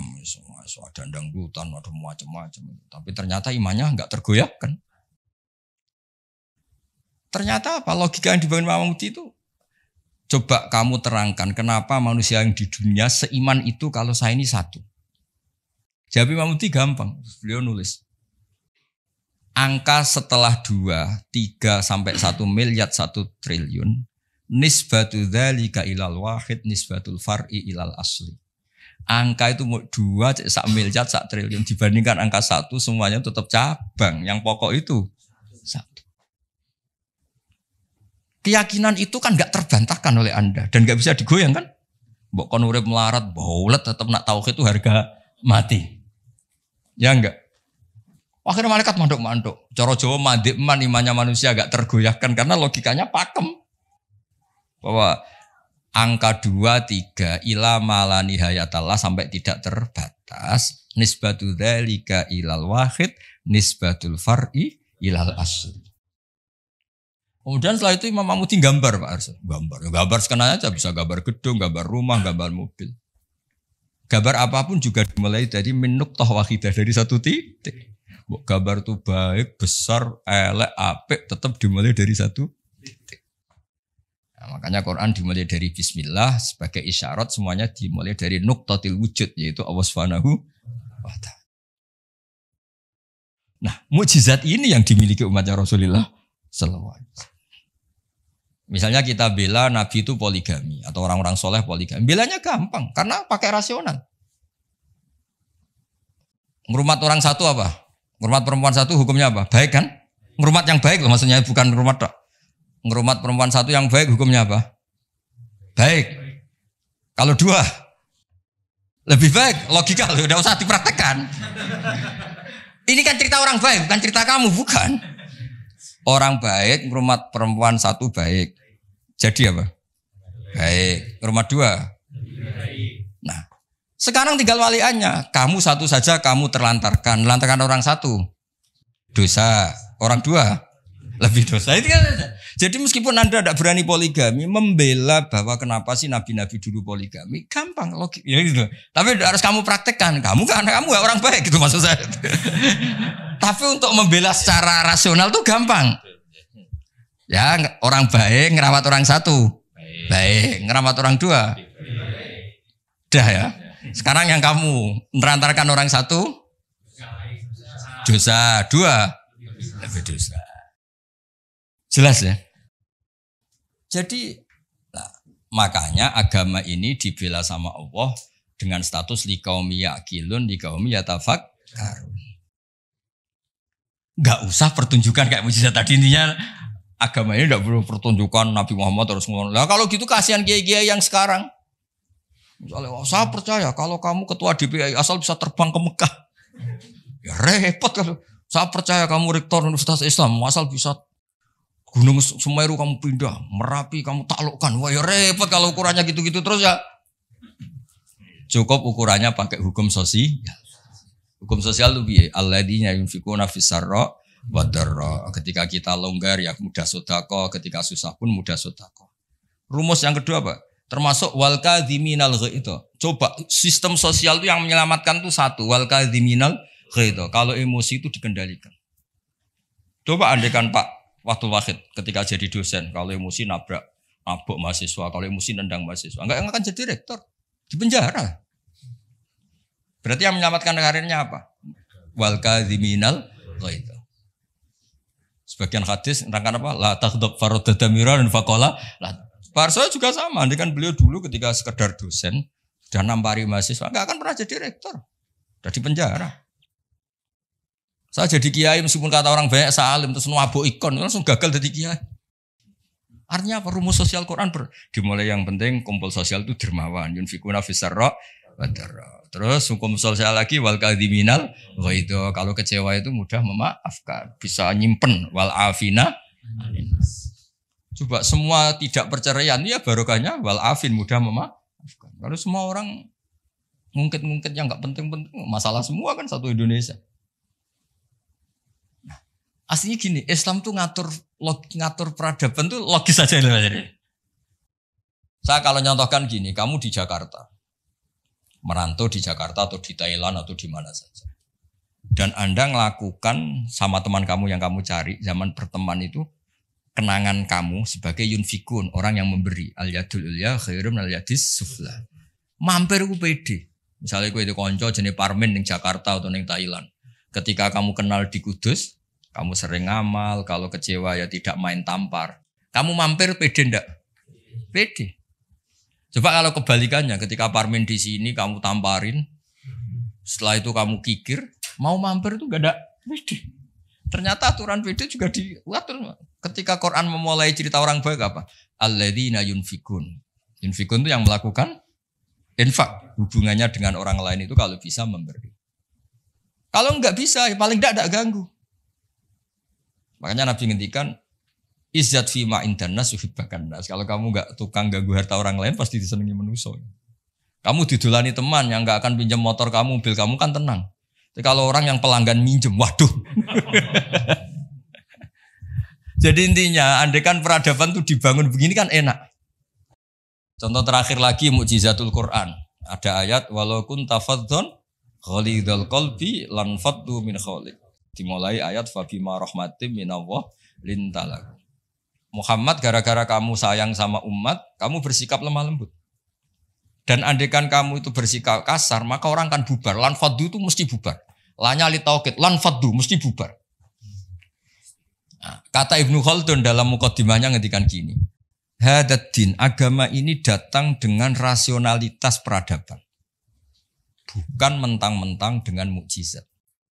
Hada Rasulullah man uyyida bil kauni kulli. Ini Rasulullah orang yang punya kekuatan alam raya, bisa melibatkan Jibril, Israel, Mikail, bisa melibatkan semua malaikat untuk menolong agamanya. Tapi Allah cerita agama ini diterima karena Nabi itu bersifat rauf, sayang, rahim, lemah, lembut. Misalnya gini, ini mokal tapi tak cerita. Misalnya Pak Fajar itu bisa terbang ke Mekah. Kamu darani wow gak? Wow kan? Ternyata pas mau kamu hormati ke tua boy plang. Bilang wow apa jancuk kira-kira saja. Enggak, jujur saja. Ini masalah ilmu hak, gak usah. Enggak ada gunanya kan prestasinya terbang ke Mekah. Wow, kamu hilang kan? Padahal jelas dia bisa terbang ke Mekah, temu MBS gitu. Muhammad bin Salman itu yang enggak ngaruh. Yang pengaruh adalah sifat lintalahu bil mu'minina raufur rahim. Juga gitu. Ini rektor, ini ketua badan wakaf, ini presiden, ini kiai besar. Yang ngaruh adalah sikap kasih sayang. Ketika itu dilanggar, lan faddu. Kamu hormat sama rektor, sama saya, misalnya kiai besar. Tapi misalnya pas kiai hormat, tua bu ikut bal-balan satu, mesti tuntas apa? Clear ya? Maksudnya gini Warso, ya mukjizat itu yang nyon sewu ditawarkan Rasulullah, yang diwasiatkan, yang disuruh pakai pegangan ini loh Quran. Pegang sebagai peradaban, sebagai akidah, sebagai perilaku. Ya, makanya mukjizat Quran mustamirah karena peradaban ini enggak terkalahkan. Mustamirah. Tapi kalau peradaban kok tongkat gitu kan terus repot sih. Dipakai apa? Dibilang enggak mukjizat ini milik Nabi Musa, pas kita pakai ternyata enggak mandi karena pemakainya kita. Jadi kalau mukjizat Quran kan jelas. Ilmu logikanya ketika Tuhan Esa kena kan tadi. Angka 23 dibanding angka 1 adalah nisbatul far'i ilal asli. Angka peradabannya kena. Poin peradaban kena. Hubungan dengan orang lain. Al-yadul ulya khairun minal yadis sufla. Jelas ya? Termasuk hubungan dengan istri. Allah tuh bayangkan hubungan dengan istri itu tidak baik-baik saja. Itu uniknya Quran. Di Warsa itu Quran itu bayangkan hubungan dengan istri itu udah baik-baik saja. Wa ashiruhunna bil ma'ruf. Itu urusannya orang fa'in ahbabtumuhunna, fa'in karihtumuhunna. Karena Allah itu saking pinternya. Namanya kumpul itu mesti ada masalah. Makanya bayang kalau ada masalah dan kamu sedang enggak suka, mbok yo mikir hal yang kadang kamu enggak suka itu hikmahnya besar. Jadi Quran tuh membangun peradaban dengan segala asumsi. Asumsinya adalah yang tidak kita inginkan. Fa'in karihtumuhunna. Makanya kita dilatih senam otak. Wa asa antu hibu syai'an padahal bahwa syarrul lakum. Waliannya juga wa asa anta krahu syai'an wa huwa khairul lakum. Kita tidak pernah tahu. Dan itu akhirnya itu yang menyelamatkan kita. Coba yang menyelamatkan kamu apa? Berpikir positif kan? Dan itu aturannya Quran. Saya tuh pernah baca kitab. Dan itu kebetulan ada orang minta nasihat saya habis baca kitab itu. Dia ketika kaya raya jabat temannya banyak. Ketika miskin jadi buruh temannya tidak ada yang main. Dia ngeluh, wah ini orang munafik semua Gus. Ketika saya jatuh gak ada yang kesini. Dan dia sudah jadi buruh bikin bata itu, bikin batu bata itu. Terus tak bilang, malah bagus gitu. Kalau teman-teman kamu datang, terus kamu ditonton pas dibentak-bentak majikan, malah kamu malu tuh. Jadi Allah bikin kultur itu bagus. Kalau miskin jatuh gak ada yang main. Kalau main kamu malah jadi tontonan. Oh iya Gus, baru tertawa-tawa. Jadi di balik yang kamu tidak suka itu ada kebaikan. Makanya Imam Syafi'i saya sering cerita di mana. Imam Syafi'i itu ada orang ketemu beliau cium tangan hormat. Setelah di luar maki-maki. Syafi'i gini. Terus ada yang lapor. Orang yang tadi cium tangan engkau, yang hormat engkau di luar maki-maki kamu. Imam Syafi'i tertawa-tawa. Loh kamu diceritain ini kok tahu? Baguslah berarti sawi bawah. Di depan saya tidak berani. Dianggap pendek saja Pak. Maksudnya ini ijazah ke rektor. Kalau ada yang di luar kok gak cocok. Depan saya gak berani. Wibawa saya. Saya gunakan Gus. Jadi kadang dianggap pendek saja Pak. Terus diceritain lagi. Oh, ini separuh kampung kamu itu gak suka sama kamu. Jadi Imam Syafi'i, bagus lah. Yang gak suka itu pasti gak pernah utang itu. Gak pinjem-pinjem itu. Yang masalah itu yang suka. Orang kalau gak suka kan gengsi mau pinjem, mau ngutang. Artinya dianggap hikmahnya itu. Jadi sesuatu yang kamu kadang gak suka itu hikmahnya besar. Misalnya kamu punya istri merengut ngamuan. Bagus itu. Nak guya-guya be wong lanang liya pusing juga kamu kan. Ya intinya itu apa ngajari kita senamo dakwasa untuk ibu syai'au wa syarrul lakum. Kadang wa asa antakru syai'au wa khairul lakum. Terus kita berkesimpulan gimana? Wa ya'lamu wa antum la ta'lamun. Sudahlah kita sebagai manusia yang lemah berkesimpulan yang tahu itu apa. Kita tahu apa? Kita tahu apa. Nah, hal-hal gini yang menjadikan Quran itu abadi. Ya, ini sebelum asar tak bacakan takbir lagi ini di kitab Itqan. Ini lebih bagus, lebih ekstrim. Itu tadi kitab Fathul Bari yang barusan tak baca Pak Fajar. Kalau ini dari kitab Al-Itqan. Itqan itu spesialis tentang ulumul Quran. Ini kalau mau Pak Arso ya. Wa aksaru mu'jizati hadhil ummah aqliyatun li farati dzakaihim wa kamali afhamihim. Wa li anna hadhihi syari'ata lamma kanat baqiyatan ala safahatid dahri ila yaumil qiyamah khussat bil mu'jizah al-aqliyah al-baqiyah. Jadi agama ini karena akan dipakai sampai kiamat, maka agama ini harus logis. Karena ini yang bisa menyelamatkan. Misalnya gini logis. Ketika saya hubungan dengan Pak Fathul Wahid baik-baik saja karena hubungannya saling manfaat. Dan Islam mengharamkan madharati ke orang lain, merusak orang lain, merusak sarana umum.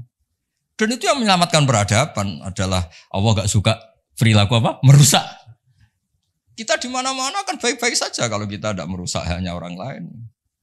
Terus Allah cerita lagi, wa yuhibbul muhsinin misalnya, inna wa yuhibbul muhsinin.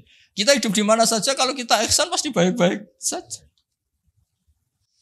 Gak usah pakai mukjizat tongkatnya Nabi Musa tuh, mentang-mentang tongkat ngalor ngidul, pakai akek Sulaiman misalnya, gak usah. Yang menyelamatkan kita itu peradaban yang dibangun Allah Subhanahu wa taala. Nah, cari-cari foto Amit Pak Fajar. Nah, ini mulai itu.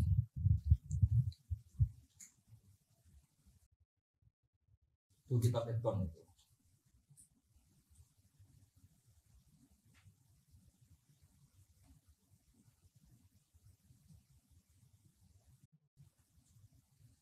Ya, jadi kalimatnya itu ya kalimat di kitab Itqan ini jelas khussat bil mu'jizah al-aqliyah. Jadi kamu tidak usah terbang ke langit untuk tahu kalau Allah itu Esa. Juga ada harus coba saya ceritain Pak Harso.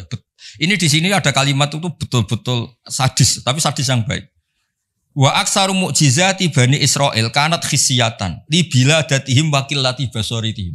Dasar bodoh, mukjizat agak wow itu gak ngandel. Misalnya contoh barang gini. Andai kan Anda jadi Nabi Musa, Anda akan ya jadi rektor aja agak susah apalagi jadi Nabi Musa. Nabi Musa itu pernah debat Pak Arso sama Fir'aun.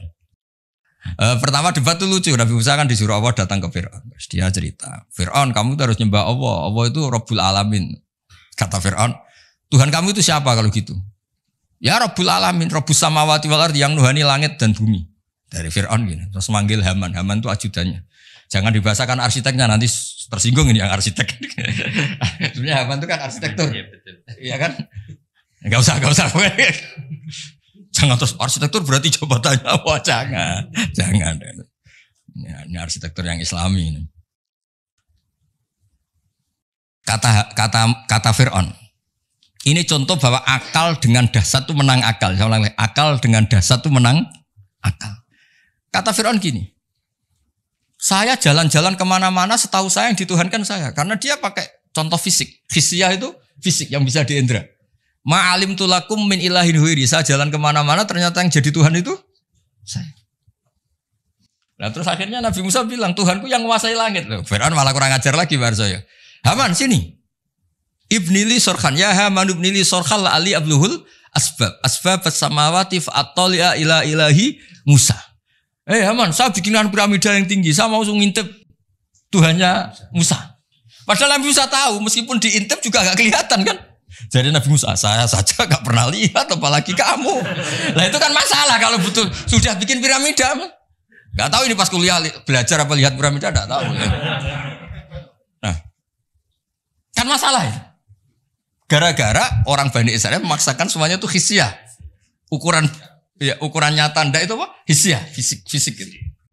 Nah, ini hisyah. Ternyata apa Pak Arsoyo? Yang bisa mengalahkan Fir'aun itu logika yang dibangun Nabi Musa. Makanya di alam roh itu Nabi Musa itu ditanya sama Allah. Musa, keinginan kamu yang belum kesampaian apa? Menjadi umatnya Rasulullah Muhammad. Kenapa? Karena itu rasional Pak. Tapi enggak kuliah di UI, andekan nyata jadi enggak mau tetap. Aku yakin orang Bani Israel gengsinya tinggi, enggak mau tetap dia. Dia tetap jadi umatnya Nabi, tetap saja enggak mau kuliah apa? Masuk Nabi direktori, enggak Nabi kan enggak mau. Yang bisa mengalahkan apa Pak Arso? Ini cerita nyata, pentingnya rasional. Dasar sama rasional itu menang. Kan pertama debat. Tuhan kamu itu siapa? Rabbus samawati wal ardi wa ma bainahuma in kuntum muqinin. Fir'aun masih belum kalah. Debatnya depan umum, ada ajudan-ajudannya ada. Jangan bilang ada pembantu rektor, jangan ada ajudan-ajudannya. Kalau ada pembantu rektor nanti rektornya berarti mewakili. Wah, bahaya itu kalau contoh itu. Nah, ternyata jurus yang menang itu jurus rasional. Nabi Musa bilang gini, Rabbukum wa rabbu abaikumul awwalin. Yang nuhani nenek moyang kamu. Wah, langsung kepikiran. Orang di sekelilingnya langsung yaktumu imanah. Langsung menyembunyikan.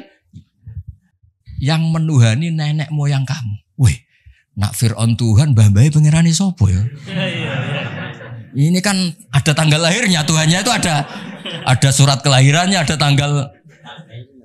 Iya. Aktenya ini gimana yang mbah-mbahnya tidak bertuhan kan? Itu menjadikan waqala rajulun mu'minun min ahli fir'auna yaktumu imanah. Karena rasional itu bisa menjadikan orang sekeliling Fir'aun terus iman. Jangan Fir'aun itu geblek tenan manjen. Wong karuan dekne lahir di bapak di mbak terus babayu pangerane. Leluhurnya Tuhannya siapa kalau Tuhannya dimulai dari dia? Akhirnya banyak yang diam-diam itu iman. Berarti apa? Jurus menjelaskan yang dahsyat mulai melibatkan piramida ternyata kalah dengan jurus rasional. Nah, makanya apa mukjizatnya hadil mah khussat bil mu'jizah al-aqliyah al-baqiyah.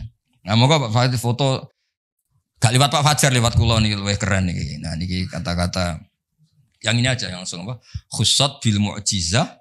Ini ya. Kata-kata khussat bil mu'jizah al-aqliyah al-baqiyah.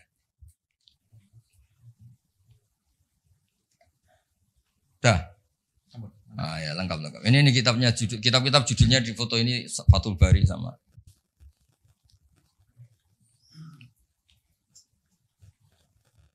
Ya nanti jeda sekitar mungkin 1 jam. Ya 45 menit lah. Aman ngopi-ngopi kalau ada makanan dimakan. Kalau enggak ada. Saya jagungannya kan sudah kasepuan. Saya ini termasuk Dewan Pembina sama Pak Rektor, Pak Arsoyo, kamu ya sama anak-anak muda itu sudah. Lah Pak Fajari Bainahuma bisa ke sana. Bainahuma itu kalau di Quran la ilaha illa wa la ilaha illa. Tahu-tahu itu jenis apa itu?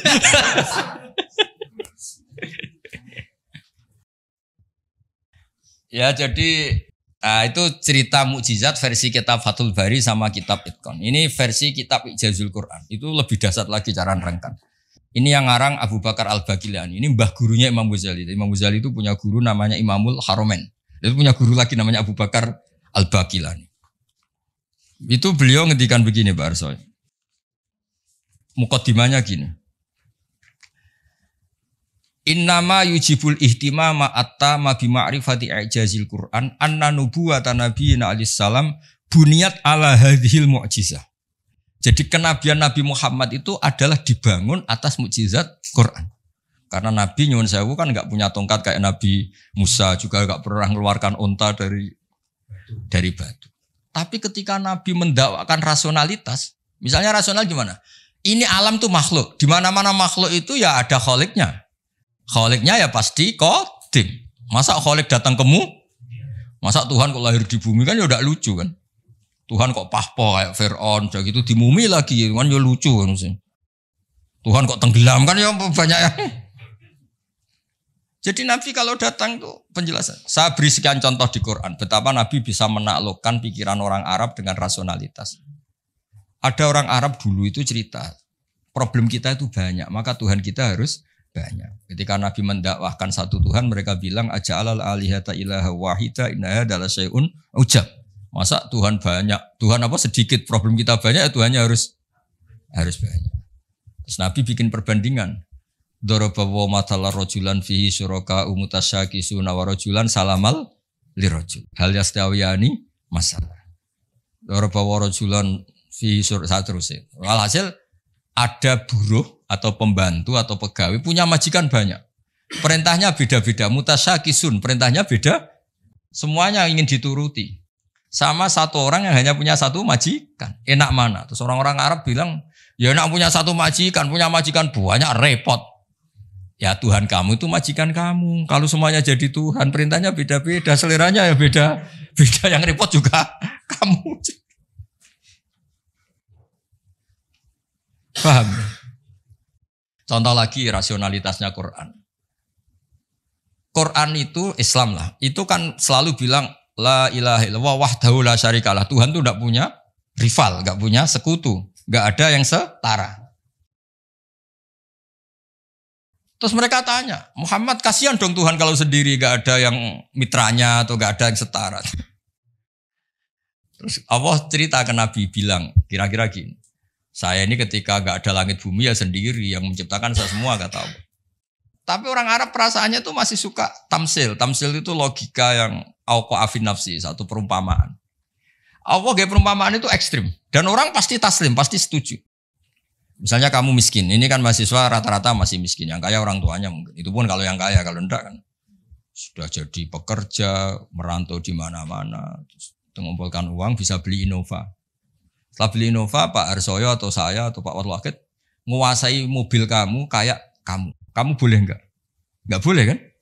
Makanya terus Allah bikin darabalakum masalam min anfusikum halakum mimma malakat aymanukum min syuraka'a fi ma razaqnakum fa antum fihi sawa. Takhafunahum ka khifatikum anfusakum. Allah bikin satu perumpamaan. Misalnya Anda punya mobil yang beli kamu, harta kamu. Kemudian ada orang lain yang gaya menguasai itu kayak miliknya. Kamu boleh enggak? Ya enggak boleh, yang punya saya. Kok ada orang lain sok-sokan? Ya sama. Yang bikin langit bumi itu Allah sendiri. Terus ada orang sok-sokan kayak Fir'aun Namrud, sok-sokan. Gak ikut gawe, gak ikut menciptakan kok nguasai. Makanya ketika Tuhan, saya pernah, yang ngaji itu orang yang dulu pernah lama di Perancis. Ngaji saya tak terangkan. Kata siapa Quran tidak demokratis. Quran demokratis sekali. Kata Allah begini. Tuhan enggak saya enggak apa-apa kata Allah. Ini enggak kata saya, kata Allah. Tuhan enggak saya enggak apa-apa. Tapi yang kamu katakan Tuhan itu. Aruni madha kholaku minal ardi. Hadha kholku wa fa'aruni madha kholakul ladhina min duni. Ini saya Tuhan yang bisa menciptakan langit bumi. Kalau kamu ngaku Tuhan, bikin bumi tandingan. Ngaku Tuhan kok pakai bumi saya kata Allah. Ngaku Tuhan kok pakai bumi. Bikin sendiri. Sebagian ayat aruni madza khalaqu minal ardi am lahum syirkun fis samawat. Kalau ngaku Tuhan, mbok ya pas saya bikin langit itu sudah ada dia, terus bikin langit tandingan, bikin bumi. Ini enggak bisa apa-apa kok. Lah ya, agama ini dibersamai Quran, dibarengi Quran yang ngawal iman kita ila yaumil kiamah. Makanya tadi khussat bil mu'jizah al-aqliyah. Jadi tidak pakai hissiyah tapi bil mu'jizat al-aqliyah. Ya kira-kira gitu. Doanya nanti habis ini asar sholat. Yang mau jamak tadi sudah jamak. Yang mau ngopi-ngopi terus nanti ngaji apa? Hadis. Ya yang di buku itu ngaji hadis nanti. Ini sebuah sare itu ya, mungkin sekata dua kata sekapursi dari Pak Aceh. Monggo. 10 menit atau jam berapa? Assalamualaikum warahmatullahi wabarakatuh. Innalhamdulillah wa syukurillah wa khala wa la quwata illa billah. Asyhadu an la ilaha illallah wa la syarikalah. Wa asyhadu anna Muhammadan abduhu wa rasuluh. Allahumma shalli wa sallim wa barik ala Muhammad wa ala alihi wa sahbihi ajmain. Yang pertama terima kasih Gus Ba telah mengundang kita dalam rangka untuk pengajian tentang mengantar Al-Quran yang insya Allah ini akan menjadi satu permulaan yang baik yang diharapkan nanti akan menjadi satu kelanjutan yang lebih baik lagi, dan diharapkan bahwa kita dapat mengambil satu manfaat yang luar biasa. Dan tentu saja kami sampaikan terima kasih yang sebesar-besarnya atas perhatian Gus Ba kepada UII yang insya Allah akan dikembangkan terus ya sampai akhir nanti, kapan tidak akan ada habisnya ya, artinya kita teruskan terus menerus untuk kita mengembangkan, karena bagaimanapun juga kita harus bagaimana yang diperintahkan tadi, bahwa kita harus selalu menjaga keberlangsungan Islam ini untuk menjadi petunjuk bagi kita sekalian sebagai umat Islam yang diharapkan dapat mengembangkan lebih lanjut. Dan terutama kepada adik-adik mahasiswa, hendaknya menjadi satu bekal untuk kedepannya ya, yang langkahnya masih jauh ya, harapannya masih besar untuk dapat mengembangkan Islam. Adapun untuk selanjutnya saya rasa ini adalah satu awal yang baik yang harus kita lanjutkan terus menerus.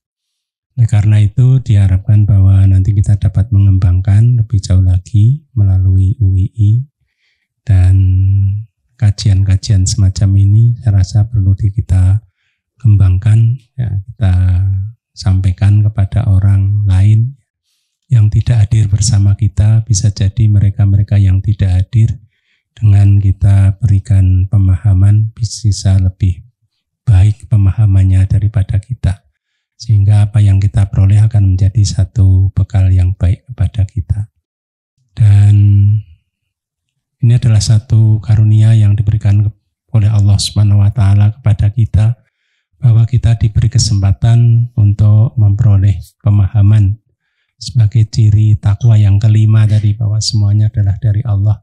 Sehingga ini adalah satu kesempatan yang diberikan kepada kita sekalian, sehingga hendaknya kita manfaatkan sebaik-baiknya dan untuk memahami lebih jauh lagi, sehingga kita dapat mengembangkan lebih baik lagi, karena harapannya Islam akan berkembang karena umatnya ya, tentu saja atas ridha Allah Subhanahu wa Ta'ala, sehingga kita termasuk orang-orang yang dipilih oleh Allah untuk hadir bersama dalam rangka untuk memahami hal-hal yang nanti akan disampaikan oleh Gus Ba untuk pengembangan Islam di secara pribadi kita atau sebagai kelembagaan. Oleh karena itu diharapkan bahwa kita dapat mengikuti dengan baik dan mengamalkannya semampu kita, dan kita usahakan kita dapat optimal atau maksimal yang dapat kita lakukan. Baik, kurang lebihnya mohon maaf. Assalamualaikum warahmatullahi wabarakatuh.